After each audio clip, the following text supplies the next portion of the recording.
नमस्कार मित्रांनो, विनोदोगातील ही तुटेना या मालिकेच्या येणाऱ्या काही भागामध्ये मित्रांनो एक आता जबरदस्त असा ट्विस्ट तुमच्यासमोर येणार आहे आणि त्या ट्विस्टमध्ये मात्र मित्रांनो एक आता मलिकाचा हा चेहरा आहे तर तो आता ह्या अर्पिताने सगळ्यांच्या समोर कसा आणलेला असतो। कारण अर्पिताला या सगळ्यामध्ये सोनंदीने बरोबर अडकवलेलं असतं। तिचा जे काही आता हा वठणीवर आता तिने आणलेला आहे। कारण एक व्हिडिओ आता आणि अर्पिताच्या सासऱ्यांची साक्ष आणि नवऱ्याची साक्ष यामुळे मात्र अर्पिता कोणत्या थराला जाऊ शकते, अर्पिताताईंचा खरा चेहरा काय आहे हे जेव्हा आता सगळ्यांच्या समोर उघड होतो त्याच वेळेस आता अर्पिताने सगळ्यांच्या समोर मात्र सांगितलेलं असतं की हे मला मलिका का म्हणजे आईने करण्यासाठी सांगितलेलं आहे। आणि तेव्हा आता समरला फार मोठा धक्का बसतो आणि त्या क्षणाला आता इकडे सरपोतदारांच्या या घरामध्ये आता आदिरा मात्र ही मंदाला वैतागून कुठेतरी लांब घर सोडून निघून जायला निघते आणि तेवढ्यात ती गायब होते आणि कुणालाच ती सापडत नसते। म्हणून सगळ्यांना एक प्रकारचं टेन्शन आलेलं असतं।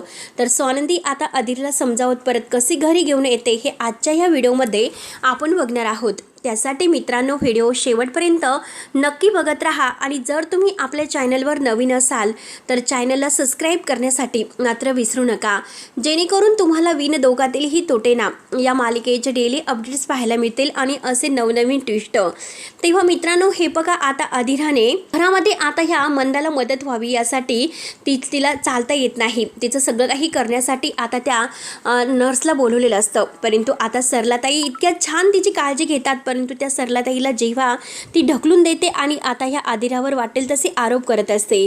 आदिरा कोणतंही काही काम करायला गेले तर आता ही मंदा काही ना काही तिला नाव ठेवत असते आणि सतत टॉन्ट मारत असते। हे काही मात्र आदिराला आता सहन होत नसतं। ती म्हणते की आता किती काही झालं तरी सहन करण्याची आपली ही आता लिमिट संपलेली आहे। म्हणून मात्र आता आदिरा म्हणजे ठरवते की काही झालं तरी शेवटी आता आपल्याला इथे राहायलाच नको, इथे राहून उपयोग तरी काय आहे, वैतागले मी आता हिच्या वागण्याला। म्हणून आता तिने ठरवलेलं असतं की काही झालं तरी आता गुपचूप कुणाला काही न सांगता ह्या मंदाला जर वठणीवर आणायचं असेल तर आपण तिला चांगला धडा शिकू शकतो। म्हणून मात्र आता तिने हे सर्व काही सोडून जाण्याचं ठरवलेलं आहे कुणाला काही न सांगता। कारण बाबा आता समजून वैतागलेले असतात। आदिरा म्हणजे आता बाबांना सुद्धा कायम असं दुःखात का ठेवायचं, ह्या मंदाला आता ऐकायचंच नाही, कायम ती आपला अति रागरागच करत असते। त्यानंतर मात्र इकडे आता अर्पिता मात्र सुष्मिता आणि अर्पिता एकमेकींशी रील बनवत असतात। कारण सुष्मिता आणि आता ह्या अर्पिताचं चांगलं जमत असतं। सुष्मिता म्हणते की चला आपण रील्स बनवूयात, म्हणून त्या दोघीही आता मस्त घरामध्ये डान्स करत असतात, नृत्य करत असतात। आणि तेवढ्यात बिचारी एक नोकर आहे तर ती त्यांच्यासाठी काहीतरी खायला घेऊन येत असते आणि आता त्या तिच्यावर ऑर्डरसुद्धा सोडतात की खायला आम्हाला काहीतरी घेऊन ये, आम्ही खूप दमलो। आणि बिचाऱ्या मात्र आता येत असतात आणि तेवढ्यात मात्र ह्या अर्पिता तिचाच धक्का मात्र आता त्या नोकराच्या हातामध्ये असणाऱ्या त्या स्ट्रेला लागतं आणि बिचारीच्या हातातील ते सगळं काही खाली पालतं होतं आणि अर्पिताला थोडंसं लागतसुद्धा नाही। आणि सगळं अर्पिताचीच चूक असते। पण अर्पिता मात्र आता तिच्यावर इतकं ओरडते की काय गं तुला दिसत नाही का आम्ही येथे काय करतो, डोळे बंद करून ठेवून चाललेली आहे का। तेव्हा ती नोकर म्हणते की अहो तुम्हाला कळतं का, ती मिताली म्हणते की तुम्ही जे काही अगदी म्हणजे माझ्यावर आरोप करत आहेत चुकीचं आहे, तुमचाच धक्का मॅडम माझ्या या स्त्रीला लागला, मी बाजूला होऊन जात होते पण तुम्हीच मध्ये आलात। तेव्हा अर्पिता म्हणते की आता म्हणजे तोंड वर करून सुद्धा बोलण्याची तुझी लायकीच कशी झाली। म्हणून एक सणकणी आता तिच्यात कानामागे ठेवणार तो सोनंदी देवाची पूजा करत असते आणि धावतच येते आणि अर्पिताचा हात धरते। अर्पिताचा हात धरून अर्पिताला म्हणते की अर्पिता ताई जर या घरात राहायचं असेल तर लायकीत राहायचं, कारण तुम्ही या घरात का आलेले आहेत, कशासाठी आलेले आहेत हे मी चांगलं ओळखलेलं आहे। परंतु आता मात्र तुम्हाला जर आणखीन जास्त ओव्हरपणा जर करायचा असेल, असं नोकरावर अगदी त्यांना मारून हाणून मात्र आता तुम्हाला जे काही तुमची हुशारकी दाखवायची असेल तर ते येथे राजवाड्यांच्या घरामध्ये मी चालवून घेणार नाही। कारण ते सुद्धा आता त्यांना जीव आहे, त्यांना सुद्धा काहीतरी मन आहे आणि कायमच तुम्ही असे नोकरावर हात का उगारत असतात, तुम्हाला पटतं का तुम्ही त्यांच्याशी काय वागतात ते। तेव्हा सोनंदी मात्र आता कणखरपणे ह्या अर्पिताला चांगला धडा शिकवते। तेव्हा अर्पिता तिला बोलायला जाणार तोच लगेच सोनंदी म्हणते की माझ्याकडे एक असा पुरावा आहे, तो पुरावा मी तुम्हाला दाखवते, तुम्ही घर का सोडलं, घरातून का निघून आल्यात आणि सगळं काही तुमचं एक नाटक आहे, तुम्हाला मात्र तुमच्या मिस्टरांनी डिव्होर्स दिलेलं नाही, हे सगळं तुम्हाला इथे येण्यासाठी काकू आणि तुमचं नाटक आहे। तेव्हा अर्पिता म्हणते की अगं तू माझ्यावर कसले आरोप करते, तुला पटतं का स्वानंदी? तेव्हा स्वानंदी म्हणते की मला काय पटतं आणि काय नाही हे राजवाड्यांच्या समोरच आज खुलासा होईल, कारण माझ्याकडे असे काहीतरी पुरावे आहेत आणि ते पुरावे मी तुम्हाला दाखवणार आहेत. म्हणजे तुम्ही त्या घरात राहत होतात आणि तुमच्या सासूला मारण्याची तुम्ही धमकी दिली. तुम्हाला वाटतं का एका आई समान असणाऱ्या सासूला तुम्ही मारायला निघालात? अगदी तुमचा तो व्हिडिओ आहे ना, तर आज मी राजवाड्यांना दाखवते, कारण तुम्ही जे काही करत होता ते चुकीचं करत होतात.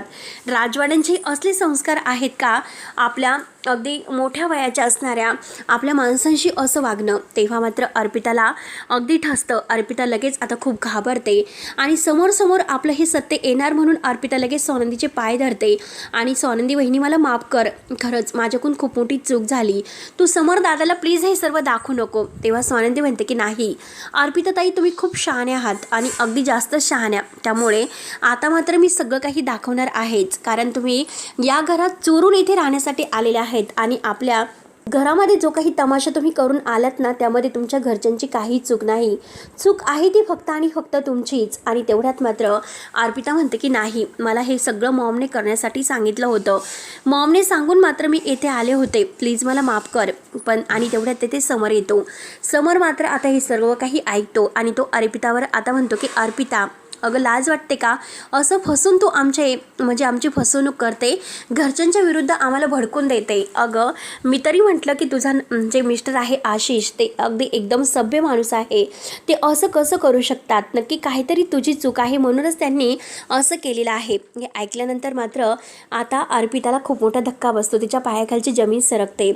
तर स्वानंदी म्हणते की बघितलंस का, आज तुमच्या अर्पिताताई ह्या मितालीवर हात उचलायला निघाल्या होत्या, तिची काही चूक नसणारे. तेव्हा समोर म्हणतो की अर्पिता, तुझं वागणं पुन्हा अति होतंय, तुला या घरात राहण्याची मुभा दिली म्हणून तू कायम या घरात राहशील आणि येथे हक्क गाजवशील असा होत नसतो, त्यामुळे विचार करताना जरा विचार करून बोलत जा. म्हणून आता तिला खूप टेन्शन आलेलं असतं आणि ती मात्र आता अगदी टेन्शनमध्येच बोलत असते. त्यानंतर आता स्वानंदी मात्र अर्पिताच्या हाताला धरते आणि ते सगळं काही पुरावे सगळ्यांच्या समोर दाखवते. तेव्हा अर्पिताची बोलती बंद होते. त्यानंतर इकडे आदिरा घरामध्ये नाही म्हणून रोहन म्हणतो की आदिरा कुठे गेली असेल, काय झालं असेल? तो आता मंदावर फारच चिडतो. आता मंदाची बडबड वायफळ सुरूच असते. ती म्हणते की कामाचा कंटाळा आला असेल, गेली असेल कुठेतरी आईशी आरामात करण्यासाठी. आता रोहनला फारच राग येतो. रोहन म्हणतो की आई तुझं तोंड बंद ठेव, आदिरा कुठे गेलेली आहे मला शोधून दे. आदिराचा फोनसुद्धा आदिरा उचलत नसते, फोन स्विच ऑफ येत असतो. तेव्हा आता इकडे राजवाड्यांच्या घरामध्ये आता रोहन फोन करतो आणि विचारतो की आदिरा तिकडे आलेली आहे का? तेव्हा समोर म्हणतो की नाही, आदिरा तिकडे नाही आली. आणि स्वानंदी सुद्धा म्हणते की नाही, पण आदिरा कुठे गेली सांगून नाही गेली, म्हणून रोहनला ती शांत राहायला सांगते. आणि हे बघ रोहन, तू तिला शोध, काळजी करू नकोस, मी मात्र आता सगळं काही व्यवस्थित सांगते. त्यानंतर मात्र आता लगेच आता सगळेजण खूप टेन्शनमध्ये येतात की आदिरा गेली कुठे असेल. सगळेजण आदिराला कॉल करत असतात, परंतु आदिरा एकाचाही कॉल रिसीव करत नाही. त्यानंतर आदिरा इकडे आता एका अनाथ आश्रमामध्ये आलेली असते. ती आता तेथील त्या व्यक्तींना पाहते, कारण आता त्या व्यक्ती खरंच किती निराधार आहेत, ज्यांना कोणी नाही. आणि आता आपण आईंच्या इतकं पुढे करतो तरीसुद्धा आईंना आपलं कोणतंही म्हणणं ऐकून घ्यायचं नाही. आणि खरंच आज ही जी काही माणसं आहेत तर त्यांना त्यांचे घरचे इतकं सपोर्टसुद्धा करत नाही आणि येथे अनाथ आश्रमामध्ये त्यांना आणून टाकलेलं आहे. हे जे काही आहे ना, तर ते बघून मात्र आदिराच्या डोळ्यात पाणी. आणि त्याच वेळेस आता आदिरा ठरवते की आता आईनं सुद्धा असं काहीतरी धडा शिकवायला हवा, म्हणजे आई ठिकाण्यावर येतील. त्यानंतर आता बाबा वाटेल तसं मात्र आता मंदाला खूप काही बोलत असतात आणि मंदाला म्हणतात की हे बघ, आता जर आदिरा घरी आली तर मात्र तुला हात जोडून तिची माफी मागावी लागेल, नाहीतर या घरात मी तुला बाहेर काढेल, कारण या घरात तुझी राहण्याची लायकीच राहिलेली नाही, तू सगळी सीमा पार केलेली आहे. आदिरा जर घरात नाही आली तर माझ्या इतकं वाईट कोणी नसेल, आणि जर आदिरा घरात आली तर तिची माफी मागायची, ते पण गुडघ्यावर बसून. आणि तेव्हा मंदा म्हणते की माझी काय चूक आहे? तेव्हा बाबा म्हणतात की तुझीच चूक आहे. बाबा मात्र आता मंदाला खूप काही बोलतात. तेव्हा लगेच आता ही मंदा मात्र काही कटकारस्थान करत असते. असं वाटतं की कुठे गेली असेल, आणि शेवटी आता मला तिची माफी मागायची, यांना पटतं का मला माफी मागायला सांगतात, म्हणून तिची बडबड सुरू होते. तर बाबा पुन्हा तिच्या जोरावर ओरडतात की शांत हो, बडबड बंद कर. त्यानंतर आता इकडे समोर सगळेजण टेन्शनमध्ये आलेले आहेत की आदिरा कुठे गेली असेल. आणि आता ह्या अर्पिताचं एक टेन्शन, आणि तेवढ्यात अर्पिताचे सासू सासरे तेथे आलेले असतात आणि अर्पिताचा जो काही खरा चेहरा आहे तर तो त्यांनी समोर आणलेला असतो.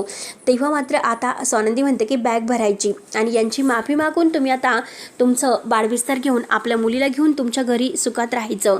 परत आता असे नाटकं करायचे नाहीत आणि जर असे नाटकं करण्याचा प्रयत्न केला तर मात्र तुम्हाला पोलिसात जावं लागेल. कारण आता अर्पिताला घाबरवण्यासाठी स्वानंदीने तेथे पोलीससुद्धा बोलवलेले असतात आणि पोलीस बोलून आता हे सगळं काही आता म्हणजे अर्पिताला घाबरवलेलं असतं की जर मात्र आता हे सगळं तुम्ही व्यवस्थित केलं नाही तर तुम्हाला पोलिसामध्ये देण्याची धमकीसुद्धा तिने दिलेली असते. आता अर्पिता पोलीस म्हटल्यानंतर खूपच घाबरते. तिला असं वाटतं आता काय करावं आणि काय नाही. शेवटी ती सगळ्यांची माफी मागते आणि आपल्या मुलीला घेऊन आपली बॅग वगैरे घेऊन आता जायला तयार होते. जाताना मात्र स्वानंदीकडे ती अगोदर रागाने बघत असते. आता मलिकाची तर बोलती बंद झालेली असते कारण आधी अर्पिताने आपलं नाव घेतलेलं आहे याचं तिला आता खूप टेन्शन आलेलं असतं. म्हणून आता सगळ्यांच्या समोर आता ह्या मलिकाला काही बोलत नाही. पण जेव्हा आता अर्पिता गेली परंतु आदिरा कुठे गेली असेल म्हणून सगळ्यांना टेन्शन येते.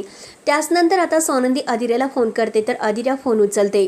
तेव्हा स्वानंदी म्हणते की आदिरा बाळा तू कुठे आहेस. तेव्हा आदिरा म्हणते की अगं नंदुताई मी इकडे आलेले आहे एका आश्रमामध्ये कारण खूप बोर झाले होते.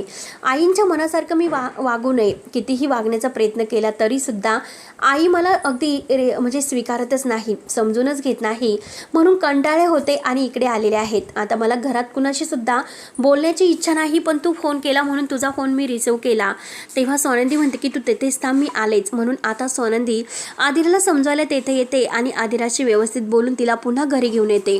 पण घरी आल्यानंतर आता बाबा मंदाला म्हणतात की जोपर्यंत तू आदिराची माफी मागत नाही तोपर्यंत तुला आता या घरात राहण्यासाठी जागा नाही. तेव्हा शेवटी आता मंदाही आदिराची माफी मागते आणि मला माफ कर. तर आदिरा म्हणते की हे बघा मला तुमची आकडून अशी अपेक्षा नाही पण तुम्ही जे काही वागतात ते खरंच खूप चुकीचं वागतात. तुम्ही असं वागायला नको आहे.